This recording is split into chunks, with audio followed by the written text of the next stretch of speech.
सरकारी नौकरी को लेकर सुप्रीम कोर्ट का एक बड़ा फैसला आया है। दरअसल सुप्रीम कोर्ट ने साफ साफ कहा है कि ओपन, जनरल या अनरिजर्व्ड कैटेगरी किसी खास जाति, वर्ग या लिंग के लिए रिजर्व नहीं है। ये सभी के लिए ओपन है और यहां मेरिट के आधार पर कोई भी एंट्री ले सकता है।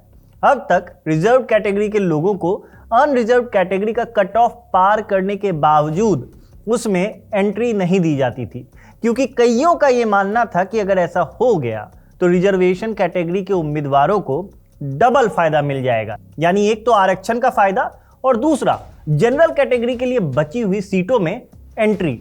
मगर सुप्रीम कोर्ट ने इस तर्क को पूरी तरह से गलत बताया है। कोर्ट का कहना है कि अगर ऐसा हो जाए तो रिजर्व कैटेगरी के लोग सिर्फ अपनी कैटेगरी तक ही लिमिट हो जाएंगे, फिर चाहे उनमें लाख मेरिट ही क्यों ना हो, जो कि समानता की भावना के खिलाफ है।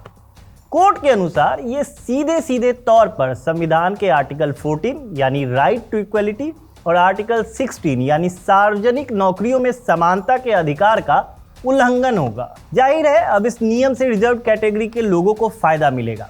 इस फैसले के पीछे पूरा मामला राजस्थान हाईकोर्ट की साल 2022 की भर्ती प्रक्रिया से जुड़ा हुआ है, जिसके लिए 2756 पोस्ट के लिए वैकेंसी निकाली गई थी।